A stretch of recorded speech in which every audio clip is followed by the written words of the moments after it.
Andy is next up from Cleveland, Ohio. He said, what is the quarterback competition you're watching closest heading into fall? Well, I got a few of them. Ohio State, I think everyone has to have their attention on that. I mean, this is a bona fide playoff contender. This is, I guess I would call them a co-favorite to win the Big Ten. The difference is they're a co-favorite with Michigan, and everyone knows J.J. McCarthy. And even with Penn State, Drew Aller is a new starter, but everyone knows he's starting there. At Ohio State, we don't know. McCord, Brown, we don't know. I really believe the staff doesn't know. I think they have a good idea, but I think this will play out into fall camp.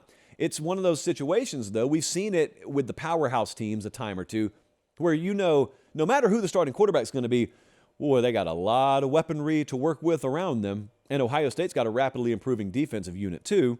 So I don't look at it as a weakness. I think one of the big lies in football is if you have two quarterbacks, you don't have any.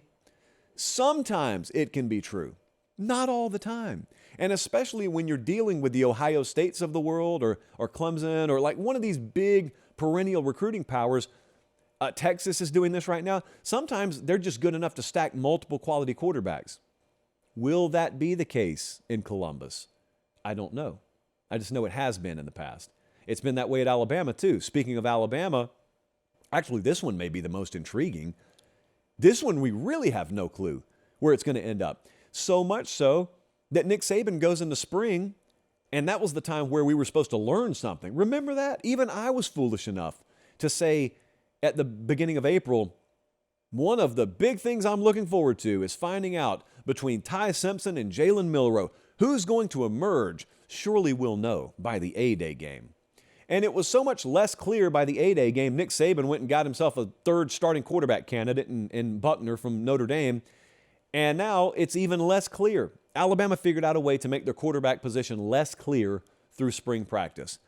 But they are still right up there as one of the playoff favorites and SEC favorites as well. Why? Same reason as Ohio State. If you got a half-decent option at quarterback, all the pieces are around them. I really don't know where the skill is in predicting this. I really don't. I have very reputable people around that athletic program that say different things. Ty Simpson, if you guess him, they'll say, well, he's not quite as demonstrative a leader as the other guys. Well, who is? Oh, Milroe's kind of an alpha dog, but his passing, we could take it or leave it. Could be hit or miss. Well, what about Buckner? Well, he's Tommy Rees's chosen candidate, but he's got the least familiarity with the program. So who knows? Whomst knows. That is a key quarterback battle. You can also go over to Ole Miss. Ole Miss probably going to be a little more off the radar nationally, not as much is expected, but they got Spencer Sanders, who came in there from Oklahoma State. I don't know that many people remember that, by the way. You should, but I don't know that many people have that on their radar. Jackson Dart is there, and Walker Howard. They also went and got him from LSU.